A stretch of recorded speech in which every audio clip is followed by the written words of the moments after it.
Tonight, we're drifting back to a single turning point in Earth's deep history. One moment that, in our timeline, ended the age of the dinosaurs. But in this story, the asteroid never arrives. No firestorm, no global winter, no sudden silence across the forests. Instead, life continues. Slowly, patiently, and endlessly inventive. As we move through these chapters, we'll follow an alternate Earth where ancient giants keep walking, climates keep shifting, and evolution keeps rewriting its quiet plans. One gentle century at a time. Settle in and imagine a world balanced on the edge of a moment. Except the moment never arrives. 66 million years ago, the Earth is already ancient beyond easy comprehension. Continents are not in the places you recognize on a modern map. Coastlines curve differently. Shallow seas spill across wide stretches of land, and warm currents move like slow, invisible rivers under the surface, carrying heat into places that will one day be temperate, even cold. The air feels thicker, richer with moisture in many regions. Storms build lazily over warm oceans and drift inland, breaking into long rains that darken the leaves and soften the soil. In vast lowlands, rivers braid and wander, changing their minds over decades and centuries, carving new channels, abandoning old ones, leaving behind oxbow lakes that glimmer in the sun like spilled mirrors. It's a world of green, layered green, endlessly repeated, in every direction. Forests are crowded and complicated. Some trees rise straight and tall, others spread wide canopies that knit together into a living ceiling. Beneath them, ferns unfurl in slow spirals, and broad-leafed plants press close to the ground, drinking whatever light falls through gaps above. In many places, flowering plants have become common, adding color to the heavy greens. Small, bright signals to insects that hum and drift like a constant soft vibration in the air. And somewhere far out in space, a rock the size of a mountain passes by and keeps going. No sudden glare, no streak of white fire across the sky, no horizon flash brighter than the sun, no seconds of stunned silence before a sound too large to name. Instead, the day behaves like a day. Morning arrives gently, as it always has. Light spills over the tops of distant hills. Mist sits low in the valleys, pale and quiet, thinning as warmth touches it. Dew clings to leaves and scales and feathers, turning a forest into a galaxy of tiny reflections. Somewhere in that forest, something large exhales. It's the kind of exhale that makes you feel, even from far away, that the world is inhabited by weight. The ground holds memories of footfalls pressed deep into damp earth. Three-toed tracks that fill with rainwater and become small pools for insects. In the distance, branches bend and sway as a massive animal moves without hurry, using strength like a natural law. A herd of plant-eaters, perhaps hadrosaurs, perhaps something horned and armored, begins to stir. They do not wake in panic. They wake as living things have always woken, with the slow return of warmth, the shift of muscle, the steady urge to feed. A young one rises awkwardly, shaking leaves from its back. An older one lifts its head and listens, not for catastrophe, but for ordinary dangers, the sound of approaching feet that do not belong, the sudden hush of birds, the wrong pattern of silence. In this world, silence is meaningful. Predators have taught every creature what quiet can mean. Yet today, the quiet is only the quiet of a normal morning, broken by calls, rustles, the far-off splash of something entering water. A winged shape glides between branches, then flutters up into open air, revealing itself to be a bird, not unlike those you know, though the details are unfamiliar. Its proportions are slightly different, its colors perhaps more varied. It calls, and another answers. Birds already exist here, and not as a footnote. They are woven into the sound of the world. Some are small, quick, and alert, flashing between trunks like living sparks. Others are larger, with heavier wing beats, rising from riverbanks and coasting above the canopy where the air is calmer. And beneath that canopy, hidden in the folds of bark and leaf litter, mammals live their quiet lives. They are not absent. They are simply not in charge. A small mammal, something shrew-like perhaps, moves through the undergrowth with a quick, cautious energy. It pauses often, tasting the air with its nose, listening with ears tuned to the softest changes. It knows the world is full of mouths. It knows the world can end in a blink if you step into the wrong patch of light. So it stays close to cover. It uses shadows like roads. It feeds on insects and seeds and whatever it can safely claim. It is warm-blooded, alert, capable, and tiny, built for survival in the margins of a giant-dominated world. And those margins are extensive. There are so many places where huge bodies cannot easily go. Dense root tangles, narrow burrows, thorny understories. Life always finds the cracks. Life always fills them. Farther away, in open woodland, or along the edge of a floodplain, the great animals begin to move in earnest. You can imagine the sensation first, a faint tremor in the ground, more felt than heard. Then the distant rhythm of many feet, not hurried, but heavy and synchronized, like a slow drum line echoing through soil and bone. A herd crosses a meadow where the grass is short, though not the kind of grass that will one day cover entire continents. Here, it is mixed with low plants and flowering patches. Insects lift in clouds as bodies pass, disturbed by the movement, caught in warm air, then settling again behind the herd like dust. The herd members communicate in subtle ways. A head tilt, a shift of tail, a brief low call that carries through the chest. Their eyes are placed to watch the world for threats while they feed. Their mouths are designed to process enormous amounts of plant material efficiently, hour after hour. Their existence is a reminder that the planet can support extraordinary size when conditions allow it.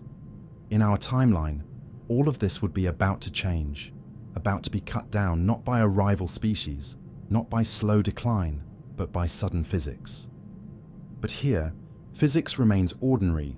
The sun climbs, heat builds in the air, the forest smells grow stronger, damp earth, crushed leaves, resin, flowering sweetness.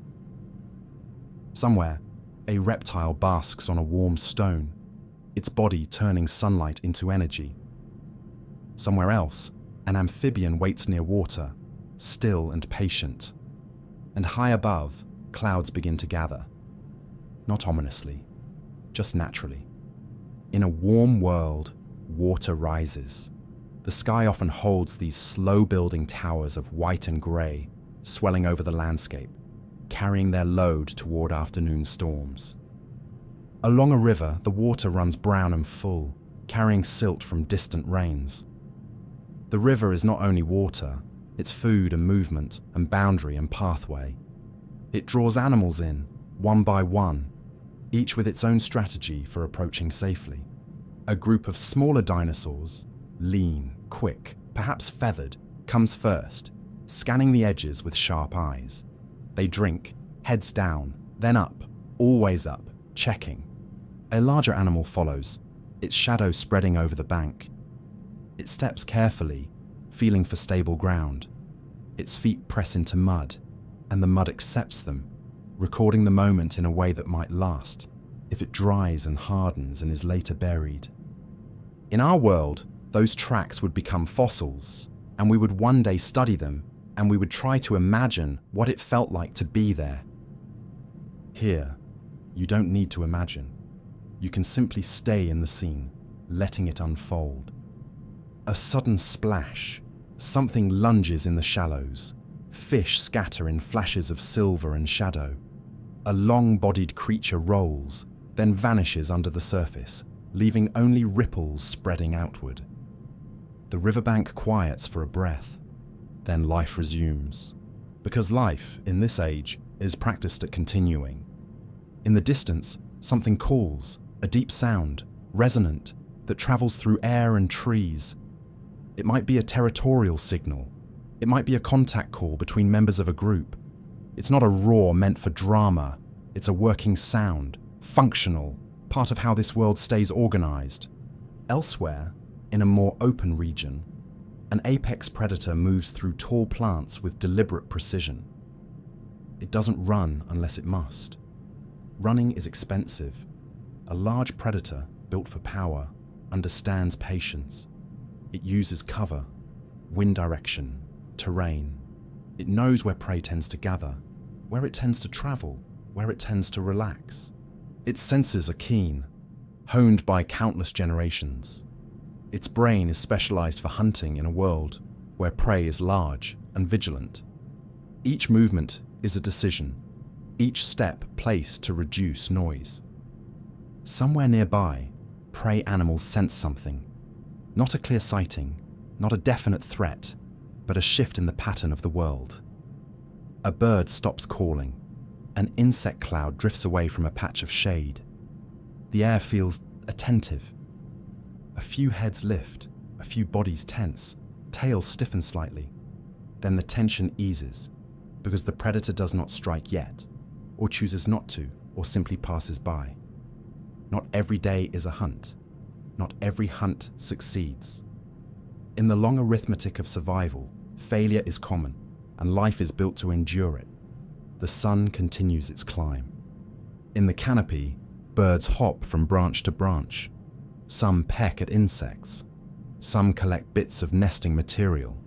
Some sing, if you can call it singing, a set of calls that carry information, territory, recognition, warning. And all day, everywhere, insects work.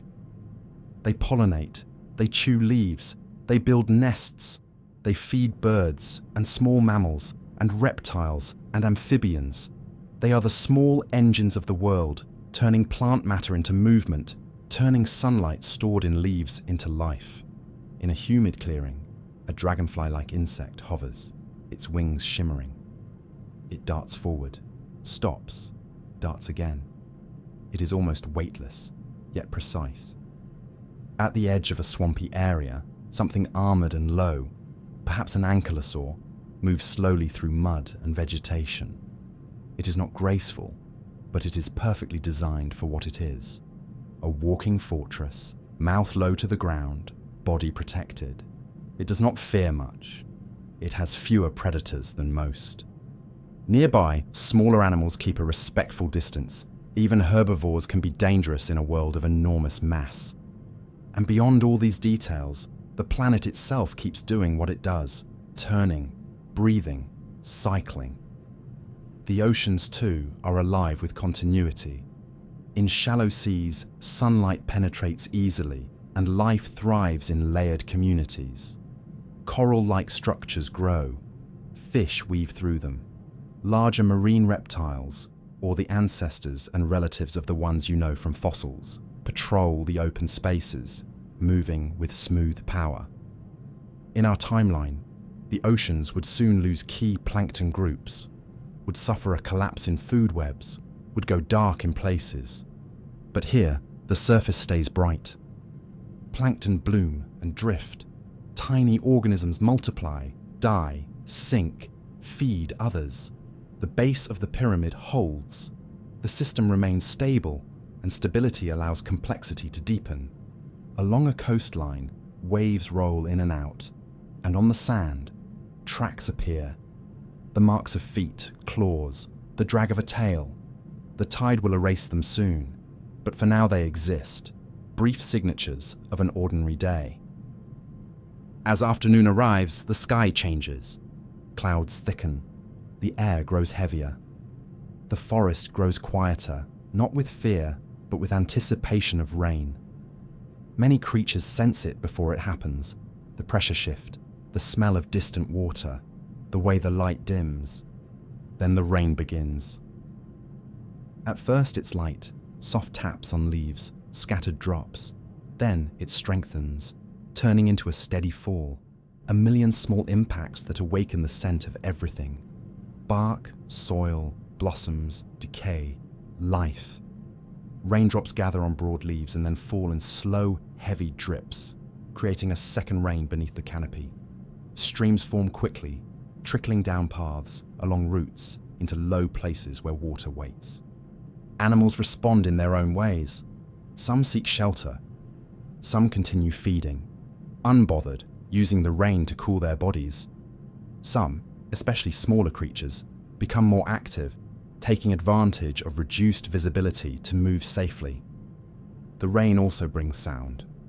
It fills the air with a steady hush, smoothing out sharp noises, turning the world into a continuous whisper. If you listen closely, you can still hear life inside the rain, a distant call, a splash, the creak of a branch under weight. A large animal steps into a shallow pool, and water rises around its legs. It drinks. It blinks rain from its eyes. It stands, a living mountain in the soft grey light. In our timeline, this rain would be ash and acid and darkness for months.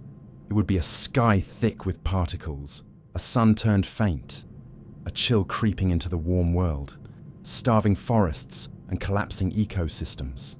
But in this timeline, it is only rain. It ends the way rain often ends, not suddenly, but gradually, thinning into scattered drops, then stopping, leaving behind a world that shines. Afterward, everything glistens. Leaves look freshly painted. The air feels clearer, cooler. Mist rises again, not in morning's pale blanket, but in thin threads from warm ground meeting cooler air. Evening approaches. The light changes, becoming softer, warmer, more angled. Long shadows stretch between trees. The forest shifts again in tone. Daytime birds quiet down. Nocturnal creatures begin to wake. In the undergrowth, the small mammal returns to activity, now more confident as darkness approaches. Night is its advantage. Many predators still hunt at night, yes, but so many large, visually oriented animals are less active then. The night belongs to those who can navigate it. It scurries along a fallen log, pauses to sniff at a patch of fungus, then moves on.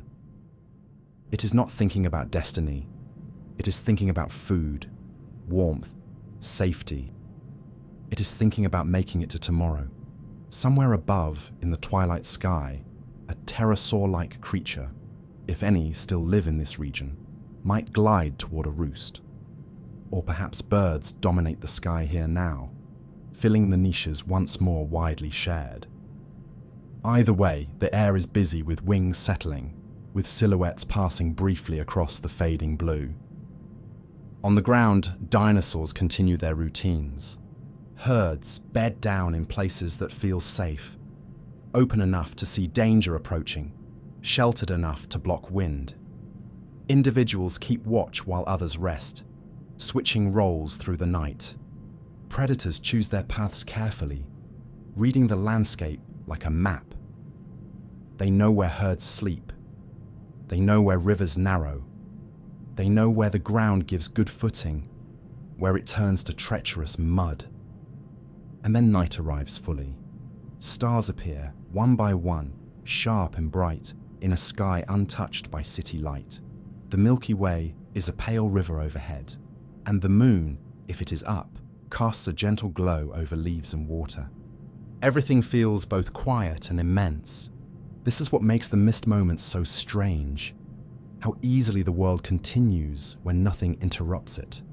How the fate of millions of species can hinge on an event that, in this timeline, simply doesn't happen.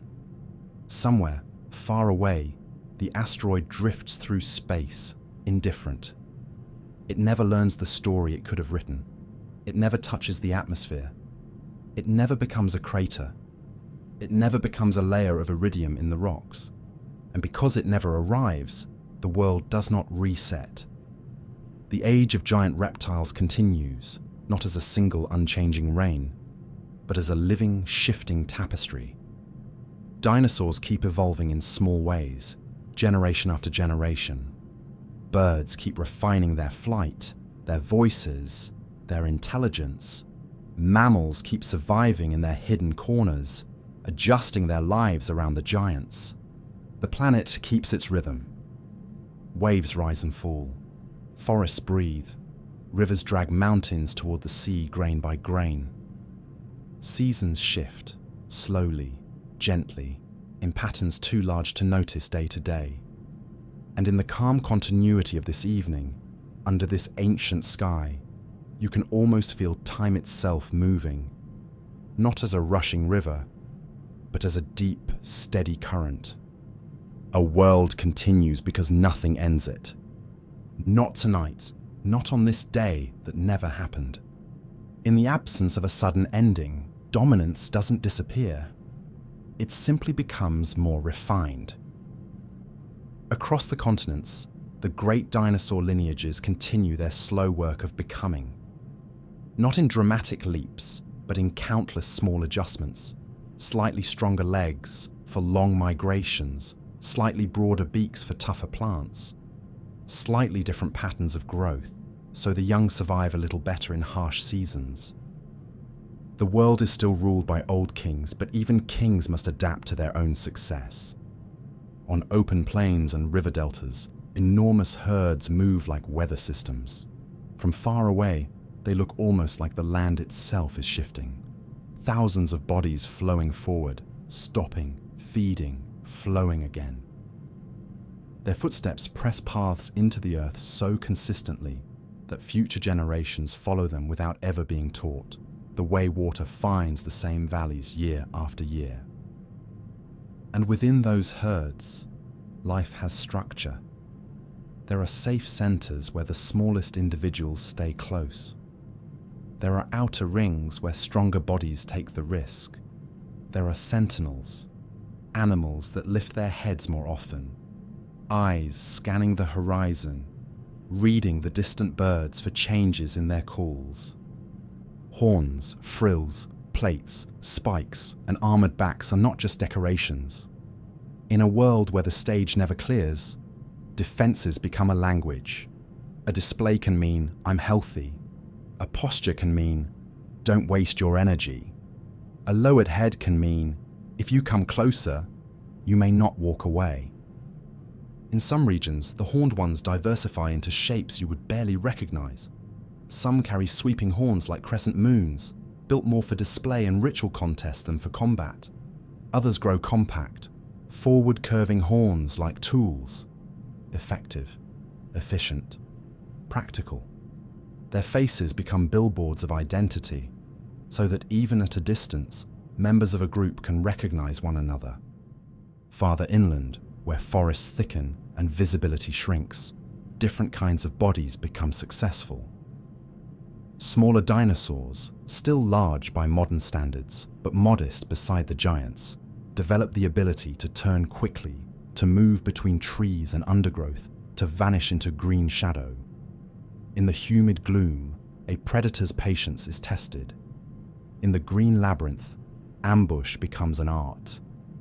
And the apex hunters remain massive, focused, built for power. In our world, their line ends abruptly. Here it continues, branching into multiple strategies. Some become specialists of the plains, long-legged and enduring, able to follow herds for hours, waiting for weakness to reveal itself. Others become forest hunters, slightly lighter, more agile, their senses tuned to the smallest movements in leaf and fern. Some develop thicker insulating coverings in cooler regions, feather-like filaments, downy textures, coats that trap warmth at night. Because time keeps moving, and climates keep shifting, and the world refuses to stay the same. In warmer zones, a tyrant lizard might remain broad-headed and heavy-bodied, thriving where prey is plentiful and winters are gentle. In regions where seasons sharpen, a related predator might evolve into something leaner, more conservative with energy, more dependent on ambush than pursuit. It's not one king, but many. each shaped by the particular pressures of its home. And still, through it all, mammals persist. They do not burst into daylight and claim the world. Not yet. They remain mostly small, mostly hidden, creatures of bark cracks, burrows, and nighttime. But they are not static. In the long continuity, they diversify quietly. Some become better climbers, gripping bark with delicate hands, living high above the forest floor where huge bodies rarely reach. Some become burrow specialists, building elaborate tunnels with multiple exits, surviving fires, storms, and the occasional careless footstep from a passing giant. Some become nimble insect hunters with sharp hearing, tuned to the scratch of beetle legs under leaf litter. Others become seed eaters with strong jaws. Some develop richer social behavior, small groups that share warmth, warning calls, and knowledge of safe routes. They learn in their own way to live alongside titans. At the edges of rivers and lakes, another kind of drama continues without interruption, the age-old contest between water and land. Here, dinosaurs are not only walkers. Some take to the water, becoming semi-aquatic specialists, bodies lower, tails stronger, limbs adapted for swimming in slow channels. They feed on fish, on river creatures, on whatever the water offers. In these boundary places, the ecosystem is thick with opportunity and risk. Crocodilian relatives remain powerful, waiting with ancient patience in muddy shallows, their eyes just above the surface, their bodies as still as submerged logs.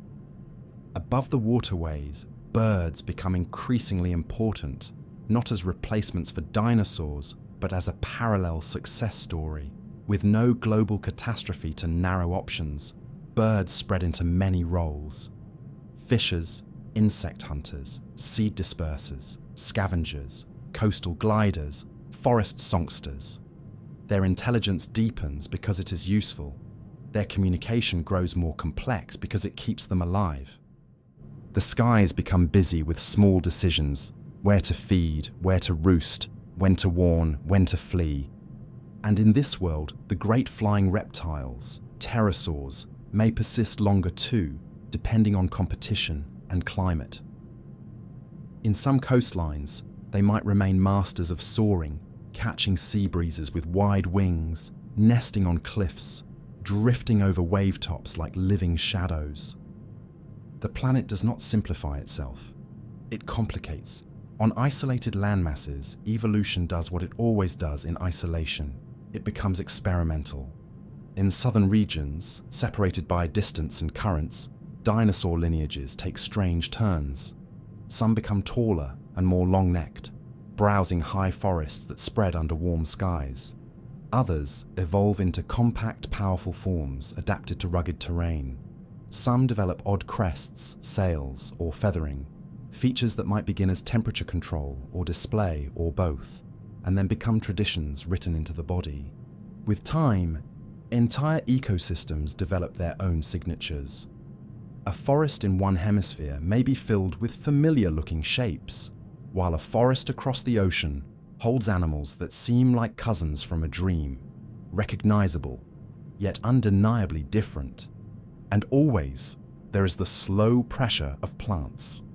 Flowering plants continue to radiate outward, not abruptly, but steadily, pushing into new climates, new soils, new relationships. As plant communities change, herbivores change with them. Mouths evolve to process tougher leaves, harder seeds, more fibrous stems. Digestive systems become more efficient. Some animals adopt new feeding behaviors, standing differently, reaching higher, stripping bark, digging roots. And predators respond because predators always respond. In such a world, nothing is stuck, not even the rulers. Even a giant must live within the rules of energy. A body that large requires constant intake. A hunter that heavy cannot afford too many failed attempts. A herd cannot survive if the plants it depends on change too quickly, so success favors not just size, but strategy, timing, movement, social coordination, memory. It becomes, over millions of years, a world where ancient power is matched by ancient wisdom, a world where the old kings do not fall.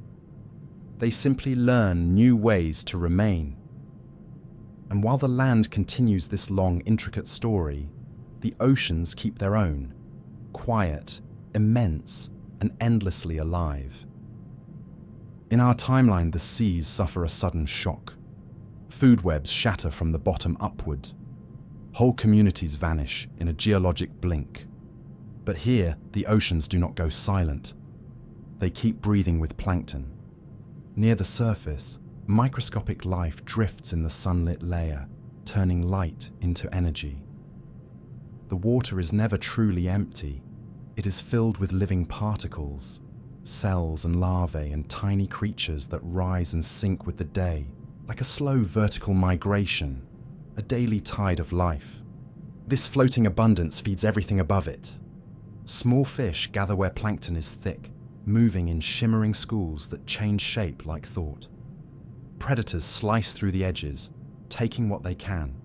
Larger fish patrol the open water, built for speed and endurance, their bodies streamlined as if carved by the ocean itself. Along warm, shallow seas, reefs grow dense and complex.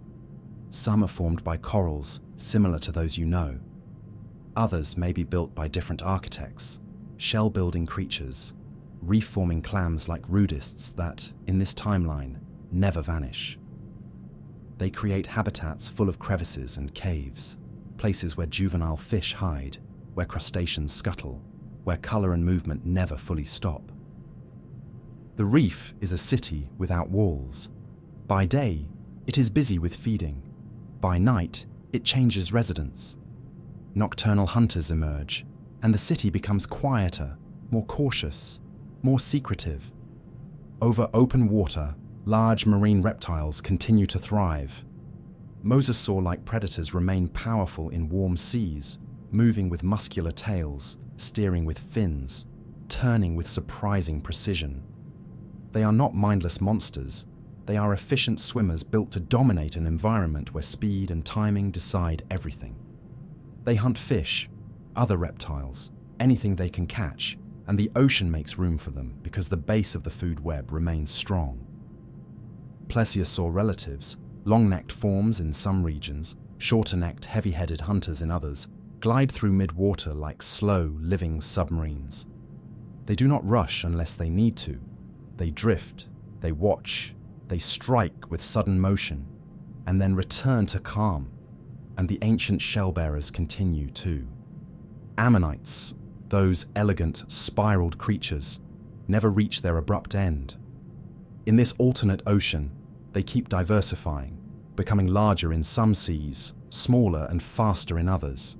Their shells take on subtle variations, ridges, spines, curves that influence how they move and how they defend themselves. They rise and sink through the water column, part of a long, continuous lineage that survives because nothing tears the system apart. Their presence matters because they are both predator and prey, links in a chain that stays intact. Sharks remain everywhere, ancient and adaptable. Some specialize in shallow coasts, weaving between reefs. Others roam open water, following temperature gradients and migrating fish. Their senses read electrical flickers in the bodies of prey. Their movement is relentless, not aggressive, but inevitable, like a rule of the sea. Sea turtles continue their ancient journeys, guided by cues older than memory. They cross warm currents and return years later to familiar shores. In this world, those nesting beaches are not abruptly disturbed by the aftermath of impact winters. They remain stable, generational landmarks. And above the surface, seabirds and flying reptiles, depending on region, circle and dive, turning the ocean's abundance into their own survival. The ocean is not just a place, it is a machine of cycles. Warm water evaporates and becomes rain. Rivers carry nutrients back to the sea. Upwelling currents bring deep minerals to the surface. Algae bloom, die, sink. deep organisms feed on what falls from above, like slow snow. Because there is no sudden catastrophe, these cycles remain steady, and steadiness allows for richness. In deep water, far below the surface, life grows stranger. Even in the Cretaceous world, the deep sea is already home to quiet creatures adapted to darkness and pressure. Slow-moving animals, delicate forms, bodies built to conserve energy. With time and stability, these deep communities become more complex. Not necessarily larger, because food is limited down there, but more specialized. Some creatures develop soft lights for communication or lure. Others become excellent scavengers, sensing the faintest chemical trails in the water. Some grow long, fragile appendages to gather drifting particles. The deep becomes a realm of patience and precision. And sometimes, from the surface, something large dies and sinks. A long, slow descent begins, and for deep-sea creatures it is an event, an arriving feast, a temporary oasis, a gathering point in darkness where life briefly becomes abundant and then fades again into the steady hush. Meanwhile, coastlines continue to shift. Inlets open and close. Sea levels rise and fall over thousands of years. New shallow seas spread across continents and then retreat, leaving behind marine sediments that will become stone, carrying the prints of shells and bones. In warm lagoons, creatures feed among seagrasses and algae beds. In tidal flats, small animals burrow and filter water. Every boundary zone becomes a nursery, a place where young life has a chance to grow before facing open ocean dangers. With stability comes long-term patterns, migrations, seasonal blooms, regular spawning events that turn entire bays into swirling clouds of life. The ocean learns its habits, and the creatures learn them too. So in this timeline, the seas remain full, not just of individual animals, but of continuity, of relationships that persist long enough to become intricate, of species that co-evolve, subtly shaping one another, prey becoming faster, predators becoming smarter, reefs becoming denser, swimmers becoming sleeker. No silence, no sudden emptiness, just water, moving, breathing, carrying life forward, hour by hour, generation by generation, beneath a surface that always looks calm from far away. And as night falls over the shore, the ocean darkens, not into death, but into another kind of activity. Bioluminescent flickers, hunting shadows, drifting plankton rising again like a living veil. A world that never resets learns to become more and more alive. Even without a sudden catastrophe, the Earth never stops changing. It can feel, from a human point of view, as though the planet is a stable stage and life is the only thing moving across it. But the stage itself is always in motion, slowly, silently, with a patience so deep it becomes almost invisible. Continents drift a few centimeters each year. Ocean basins widen and narrow. Mountains rise grain by grain, pushed upward by collisions you cannot feel in a lifetime. And the atmosphere, thin as it is, responds to these changes like a living skin.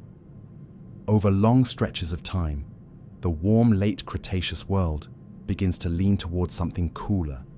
Not all at once, not everywhere, but gradually in ways that accumulate. A coastline that was once shallow and tropical becomes more temperate as currents shift. A sea that used to spread over a continent retreats, leaving behind new land that plants must colonize from scratch. A chain of volcanoes builds over millions of years, changing wind patterns and rainfall. A new mountain range lifts into the air and steals moisture from passing clouds, turning one side of the land greener and the other side drier. And as these slow changes continue, the climate becomes more seasonal. In some regions, summers remain warm and generous, but winters begin to arrive with sharper edges. Rainfall patterns grow less predictable. Droughts last longer. Storms intensify as oceans redistribute heat in new routes. Even the length and character of spring and autumn shift, changing when plants bloom and when animals migrate. It is never an apocalypse. It is a long, quiet drift, like the temperature of a room cooling so slowly that you only notice it when you realize you want a blanket. The oceans are one of the first storytellers of this change because they carry the planet's heat. When ocean gateways open or close, when continents move just enough to reshape a strait or seal a channel, currents reorganize. Warm water that once flowed into high latitudes may be redirected. Cold water may rise from the deep more strongly in some places, chilling coastlines that were once mild. This matters because water is not only temperature, water is life. Where cold currents bring nutrients up from deep layers, plankton blooms become richer and more frequent. That supports more fish, more marine predators, more seabirds and coastal hunters. Elsewhere, where warm currents weaken, reefs may struggle, shifting their boundaries poleward or becoming patchier, leaving behind new kinds of shallow ecosystems in their place. On land, plant communities respond first. They always do. Forests that once grew thick and evergreen in warm humidity begin to thin in some regions, replaced by more open woodland. In places where rainfall becomes seasonal, plants adapt by dropping leaves, conserving water, growing deeper roots, or producing tougher, more fibrous tissues that resist drought and browsing. Flowering plants, already successful, continue to diversify, and with them, insects and pollinators. Seeds change shape and structure to survive colder nights. Some plants become better at riding the wind. Others rely more heavily on animals to carry their fruit and scatter the next generation. And as vegetation changes, the great herbivores feel it in their bodies. A giant that once fed in lush, year-round abundance now must plan around scarcity. Herds become more migratory, timing their movement with the green pulses of the landscape, following fresh growth after rains, following river corridors during dry seasons, returning to familiar valleys when plants reawaken. Migration paths lengthen. Social memory becomes a kind of survival tool. Young animals learn routes not as abstract directions, but as a lived map. The taste of a mineral lick, the smell of a certain wetland, the silhouette of distant hills that mark the turn towards safety. In cooler regions, new pressures begin to favor insulation. Many dinosaurs already carry feathers or feather-like filaments in our timeline, especially among theropods and some smaller-bodied forms. In this alternate world, as temperatures dip and winters bite, those insulating coverings become more valuable. They spread in some lineages. They become denser in others. They change texture. Downy for warmth in juveniles, more structured in adults, sometimes arranged in patterns that serve both temperature control and display. Not every dinosaur becomes fluffy, of course. Large bodies hold heat well. Giants can endure cold nights simply because they cool slowly. But young giants, smaller, more vulnerable, benefit from warmth. And medium-sized animals, caught between small agility and huge thermal stability, may evolve thicker coverings, seasonal color changes, or behaviors that reduce heat loss, basking longer in morning sun, sheltering in tree stands, huddling in groups during wind-heavy nights. The world begins to offer more nights where frost can form in sheltered hollows. At first, it is rare, a thin, sparkling edge on leaves in a valley just before sunrise, a quiet, brittle film that melts as soon as sunlight reaches it. But over thousands and then millions of years, those frosts become more common in certain latitudes and elevations, and a life adjusts as if turning its collar up. Some dinosaurs shift their breeding seasons so eggs hatch when temperatures are kinder. Others choose nesting sites with better insulation, sandbanks that hold heat, geothermal areas warmed by subtle underground activity, or sheltered basins that avoid the harshest winds. In some lineages, egg care becomes more complex. Guarding nests becomes longer, more deliberate. In a more seasonal world, the cost of losing a clutch is higher. The window for successful reproduction narrows, and so strategies tighten. Predators also feel the change. In a lush, ever-warm world, prey can be abundant year-round. In a more seasonal world, prey availability can pulse, plentiful after rains, scarce in drought, plentiful in summer, harder to find in deep winter. This favors hunters that can endure lean stretches, either by becoming more efficient, more adaptable in diet, or more cooperative. Some predators may lean more heavily on scavenging during harsh seasons, following herds and waiting for the weak, the old, the injured, taking what the season naturally subtracts. Others become specialists of particular environments. Along coasts, predators learn to exploit marine resources, fish runs, stranded animals, nest colonies.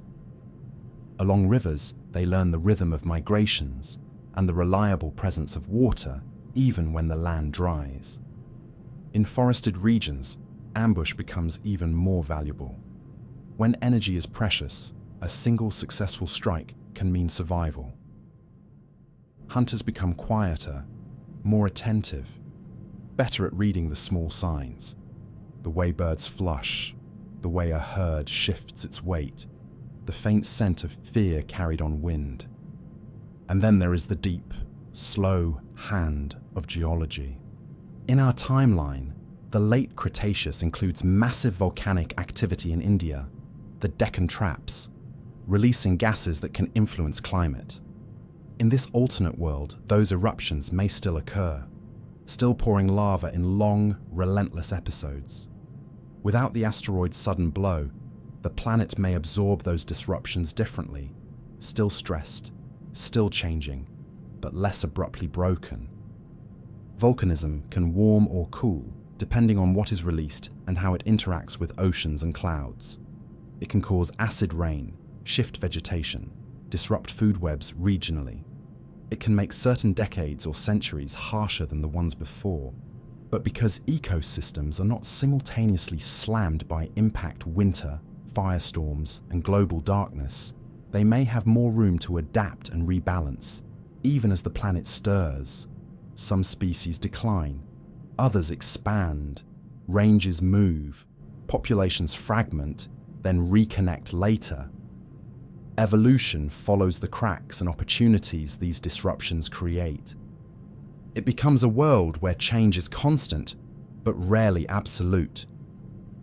Over even longer time, the trend continues toward cooler poles. Ice begins to appear more reliably in high latitudes, first as seasonal snow that lingers longer, then as small ice caps that survive summer, then as glaciers that creep downhill with slow, grinding inevitability. Glaciers reshape the land. They carve valleys, redirect rivers, create lakes. When they advance, they push ecosystems southward and downward. When they retreat, they leave behind raw ground, fresh scraped surfaces ready for colonization. New plant communities establish themselves in these newly exposed areas. Hardy pioneers at first, then shrubs, then forests again as climates allow. These repeating expansions and contractions of ice create a pattern life can respond to: move, return, adapt, repeat. For dinosaurs, this creates new kinds of pressure and new kinds of possibility. Some lineages retreat toward warmer refuges, staying primarily in lower latitudes where forests and plains remain more stable. Others push into cooler zones and adapt, becoming the dominant large animals of regions that, in our world, would later belong to mammals. In those cooler environments, body shapes can shift. Limbs may become slightly shorter relative to body mass to reduce heat loss. Tails may thicken. Feathers may become more insulating. Social behaviors may intensify because survival is easier together. Shared vigilance, shared warmth, shared knowledge of routes. Herds that once spread loosely across broad plains may bunch closer during cold spells. Nighttime becomes a time of stillness and conservation. Movement becomes more purposeful, walking not for wandering, but for reaching the next reliable feeding ground. Meanwhile, birds flourish in this changing world. Because birds are small, warm-blooded, and flexible, they can adapt quickly to seasonal patterns. They diversify into cold climate roles. Hardy ground birds that forage in snow-dusted undergrowth. Coastal birds that ride storm winds. Migratory species that cross continents in long, patient journeys, timed with the pulse of spring. In this timeline, birds do not replace dinosaurs. They remain part of the dinosaur family tree itself, living proof that one branch of the great lineage already mastered adaptability. And in the shadows of the great story, mammals continue their quiet climb. They are still constrained by the presence of dominant large animals. They still struggle to expand into wide-open daylight niches in many places.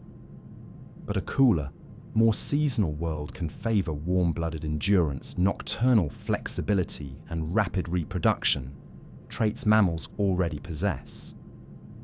In some regions, mammals become more diverse in cold-adapted forms. Thicker fur, better fat storage, improved ability to regulate body temperature. Burrowing becomes even more valuable when wind and frost are common. The underground becomes a safe hallway through winter. Some mammals may begin to experiment with longer periods of inactivity during harsh seasons. A primitive kind of torpor, not exactly like modern hibernation, but a behavioral retreat. Eat heavily when food is abundant, shelter when it is not, conserve energy when the outside world grows thin and difficult. Yet even as mammals diversify, they remain, for a long time, a background story beside the immense presence of dinosaur ecosystems. And that is part of what makes this alternate world so fascinating. The planet becomes cooler and more variable, and still the old kings endure. They endure because they are not static relics. They endure because they change. As open habitats expand in some regions, more grass-like plants, more low-growing vegetation, more scattered trees, new herbivores thrive. Ones with efficient grazing strategies, ones that can travel far between water sources, ones that can process tougher plant matter. As forests shift, new forest dwellers appear. Smaller-bodied dinosaurs that can navigate tight spaces, climbing or perching behaviors in some lineages. Feathered forms that use the canopy as a separate world. As winters grow longer in certain zones, new behaviors emerge. Communal nesting sites that return year after year. Migration timing that becomes almost ritual, seasonal molting or feather thickening, changes in coloration and display timed to the breeding season. And always, the world keeps moving under them. Sea levels rise and fall, exposing land bridges for a while, then drowning them again. Populations become isolated on islands, evolving into dwarf forms or into strange specialists, then later reconnecting with mainland relatives when the ocean retreats. Those meetings create new competition, new blending, new divergence. The slow drift toward a cooler Earth does not shrink the story. It stretches it. It adds texture. It makes the world more varied. Warm coasts, cold uplands, rainy temperate forests, dry interiors, windswept plains, glacial margins where life survives in hardy pockets. And in each of those places, dinosaurs remain, not as one monolithic age, but as a changing, adaptive presence woven into every climate. So when you imagine this alternate future, you can picture a late afternoon in a cooler era, a pale sun hanging lower, light slanting across a broad valley. In the distance, a herd moves steadily, breath visible in the air, their bodies dark against a thin frost on the ground. Feathers, soft along the backs of younger animals, thicker on the smaller ones, ruffle in a cold breeze. A river runs beside them, not frozen yet, but edged with ice in shaded bends. Birds cross the sky in a loose formation, heading toward a warmer coastline. Farther up the slope, evergreen trees stand like quiet guardians, their needles catching the last light. And in a sheltered hollow, a small mammal curls deeper into its nest, safe for another night. The planet has cooled. The planet has changed. But it has not ended. It has simply continued, doing what it does best, reshaping the world with slow hands and letting life learn, again and again, how to live inside that motion. If you follow this alternate Earth far enough forward, you begin to notice something quietly profound. The future does not arrive as a single dramatic reveal. It arrives as a long accumulation of ordinary days. Days of feeding, nesting, migrating, waiting out storms, adapting to new plants, learning new routes, surviving droughts, enduring cold spells, and then returning again to warmth. The planet keeps changing, and life keeps responding. And in that endless conversation between stone and blood, the world becomes different. Not instantly different, gently different. In some eras, the continents sit in configurations that create enormous inland deserts, wide, pale interiors where rain rarely reaches. In other eras, shallow seas return and spread across lowlands again, turning wide regions into humid coastlines and marshy deltas. Sometimes mountain ranges rise high enough to force a permanent change in wind patterns, making one side of a continent lush and the other dry. Sometimes ice expands and retreats like a slow heartbeat, and the living world shifts north and south accordingly. Through all of it, the great dinosaur lineages do what they've always done. They diversify.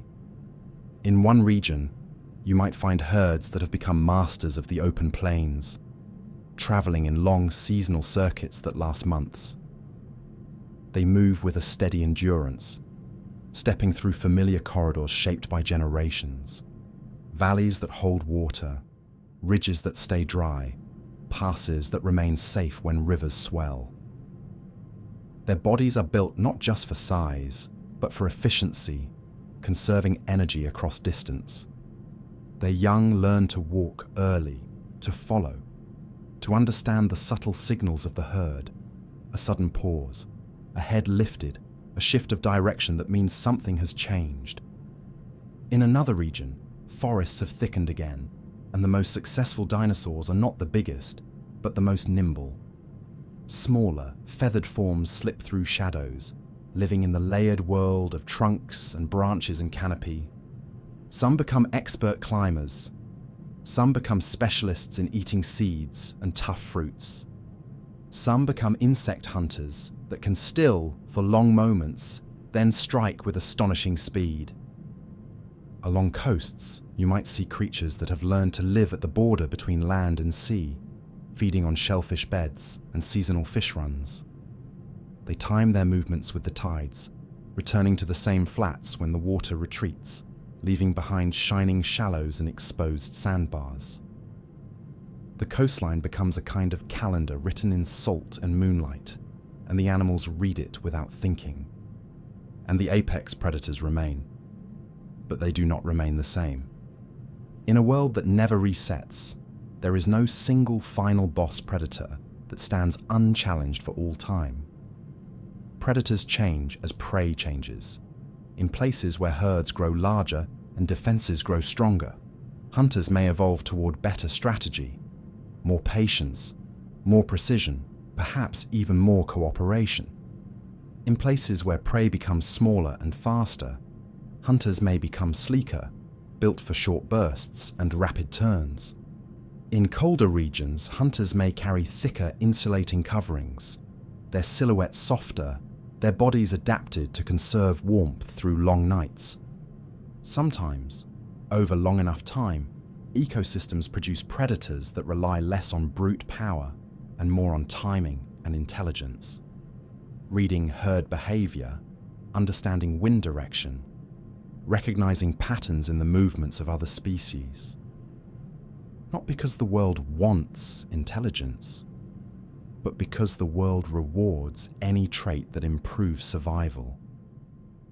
And that is where the future starts to feel especially unfamiliar, because intelligence is not exclusive to one lineage. It is not owned. It is an option that evolution tries again and again in different shapes. In our timeline, mammals eventually inherit the land after the great extinction clears away dominant competitors. Mammals expand into open daylight niches, grow larger, diversify, and after many more twists and turns, one primate lineage begins to lean heavily into tool use, social learning, language, and symbolic thought. But in this alternate Earth, the clearing never happens. Mammals continue to survive, yes, often thriving in the margins, becoming impressively diverse in their own hidden ways. But their road to becoming the dominant large-bodied animals is slower, narrower, and perhaps never quite the same. They still adapt beautifully. They become better burrowers, better climbers, better night hunters. Some become semi-aquatic. Some become gliders. Some develop rich social lives in the shelter of darkness, where scent and sound matter more than sight. In cooler climates, some grow thick coats and learn to store fat. In harsher seasons, some learn to retreat into torpor, saving energy while the world outside becomes sparse. But the daylight world, the open plains, the broad floodplains, the sunlit forests, remains, for a very long time, a dinosaur world. So if complex intelligence begins to arise strongly, it may do so along dinosaur branches that already show the beginnings of it. Birds and bird-like dinosaurs. Not quickly, not all at once, just a little more memory here, a little more problem-solving there. A species that learns which trees fruit first after the rains. A species that learns to drop hard-shelled food onto stones to break it. A species that learns the faces, yes, faces of its neighbors, remembering who steals, who shares, who warns, who lies. A species that learns that certain calls mean certain things, and that combining calls can create new meaning. Over time, some animals begin to carry culture, not in the human sense of books and cities, but in the animal sense of shared behaviors passed through learning rather than instinct alone. A group learns a particular migration shortcut and teaches it. A group learns a safe nesting cliff and returns to it year after year. A group learns a clever way to flush prey from tall grass, not by running, but by coordinating. Each individual moving to a particular place, creating a living net. This is not fantasy. In our world, many birds already show memory, planning, tool use, social learning, even play. If the world grants those traits more reward, if environments become more variable, resources more seasonal, competition more complex, then those traits can deepen. So imagine, far in the future, a cool, temperate forest on a planet still ruled by dinosaurs. The trees are different from modern ones, shaped by their own evolutionary history, but the feeling is recognizable. Damp bark, filtered light, mossy ground. In the canopy, a lineage of large, intelligent birds, perhaps descendants of corvid-like minds or something stranger, moves with confidence. They understand the landscape in a detailed way. They know where the best food is hidden, where the safest roost is, where the hawk-like predators patrol. They communicate constantly, not in simple calls, but in layered sounds, warnings, invitations, arguments, reassurances. Their young learn not only by trial and error, but by watching, copying, being corrected. A parent might demonstrate how to pry open a tough seed pod.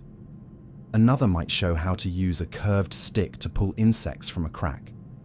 And those learned skills spread, not genetically, but socially.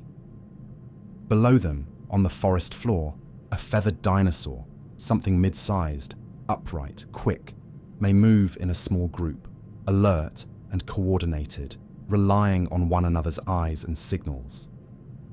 They are not becoming human. They are simply becoming better at being themselves. And in this world, that might be enough for intelligence to blossom into forms we would barely recognize. It is also possible that intelligence rises more than once, separately, in different lineages. Because evolution does not choose one winner and stop. It keeps experimenting. It keeps making minds. A coastal species might learn the rhythms of tides so deeply that it behaves as if it can predict the future, gathering at the right rocks before the water retreats, arriving at nesting beaches at precisely the right season. A plain species might learn to follow storms the way sailors follow wind, moving toward rain before it arrives by reading changes in pressure and cloud shape. Over millions of years, these skills can become more than individual cleverness. They can become a way of life. Meanwhile, the oceans remain immense and full, and they too shape the future. Without the asteroid's disruption, marine ecosystems stay stable enough for long-lasting complexity to deepen. Reef cities continue to evolve. Open water predators continue to refine their speed and sensory abilities. Deep-sea communities remain patient, built around slow nutrition falling from above. Migration routes in the ocean, driven by temperature gradients and plankton blooms, become ancient highways, traveled by generations of swimmers that follow patterns older than any land path. And because the oceans stay robust, coastlines become especially important. They become meeting places between worlds, where land animals scavenge from the sea, and sea animals exploit the land's runoff of nutrients. Coastal living tends to reward flexibility and problem solving. The boundary is dynamic. Food is abundant, but unpredictable. Tides change access hour by hour. Storms reshape beaches overnight. Any creature that can learn, remember, and adapt socially has an advantage there. So the future becomes, in a quiet way, a world where minds may grow wherever circumstances encourage them. But even in this alternate Earth, nothing is guaranteed, because the planet is not a gentle caretaker. It is simply a planet. There are still catastrophic volcanic eruptions. There are still periods where climate swings hard. There are still mass die-offs, not necessarily global, not necessarily sudden, but real. A supervolcano darkens the sky for years. A rapid sea level shift destroys nesting grounds along an entire coastline.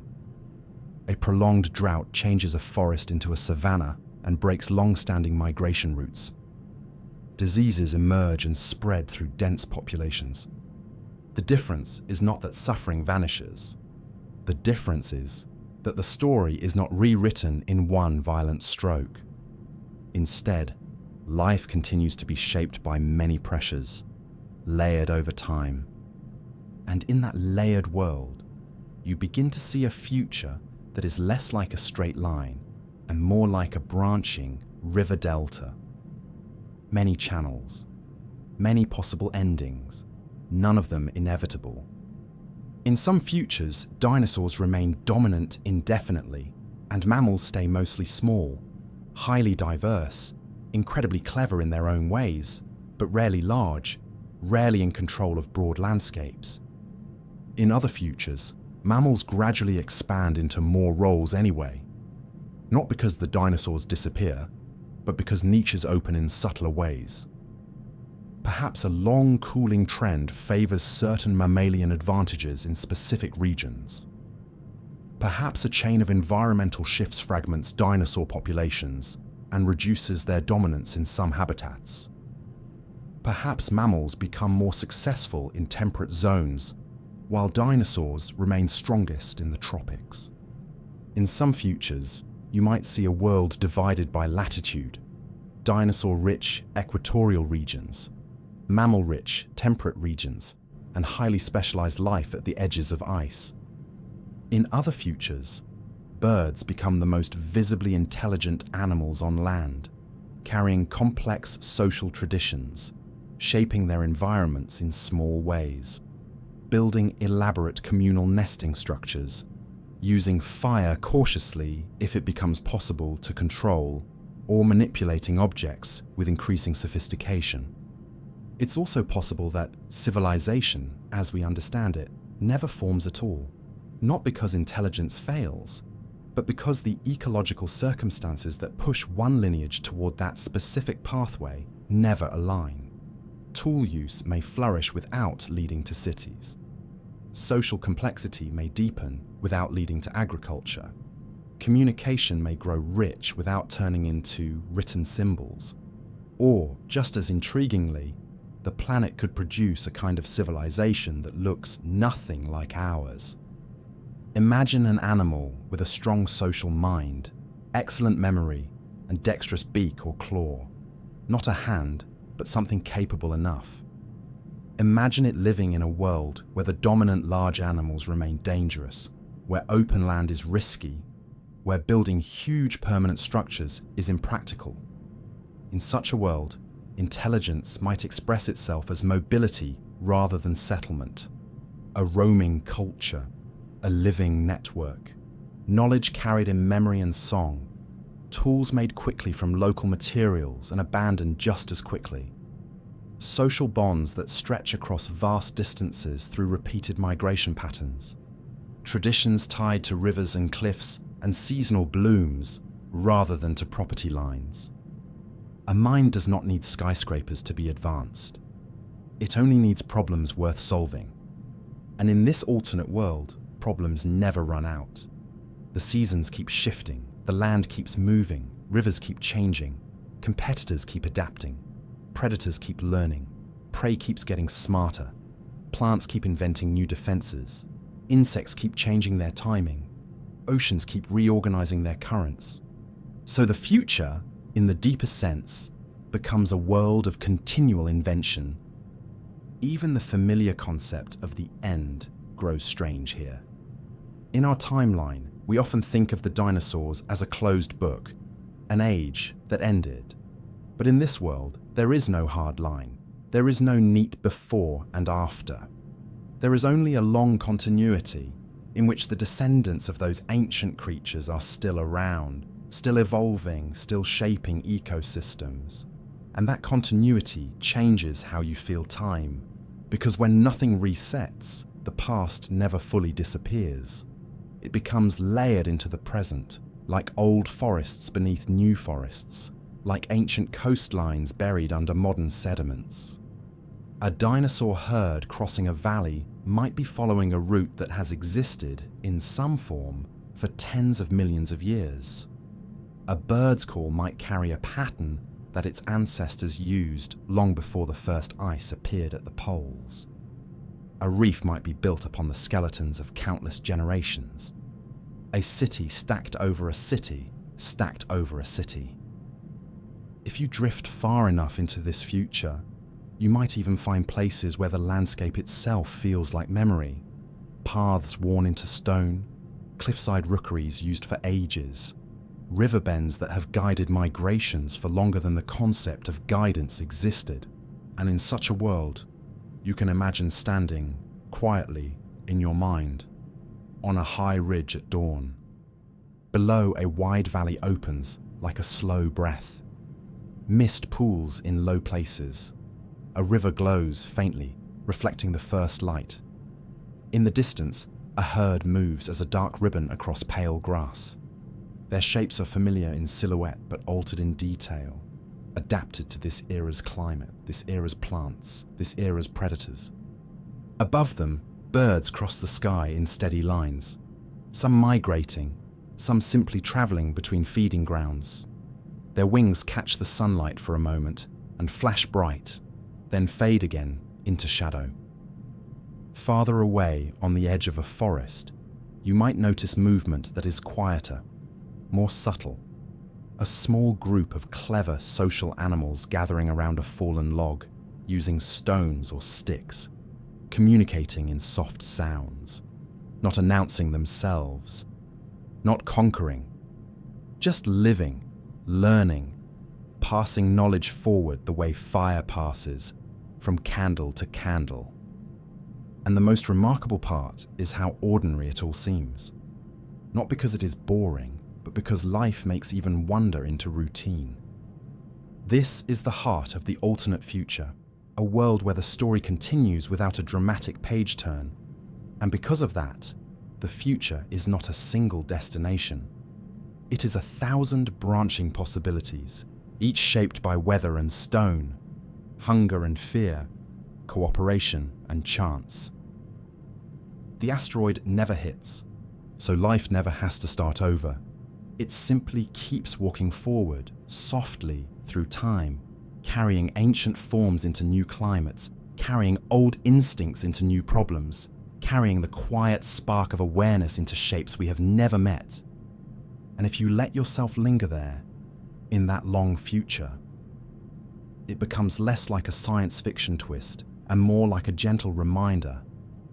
The world does not need a plan to create complexity. It only needs time, and it has so much time.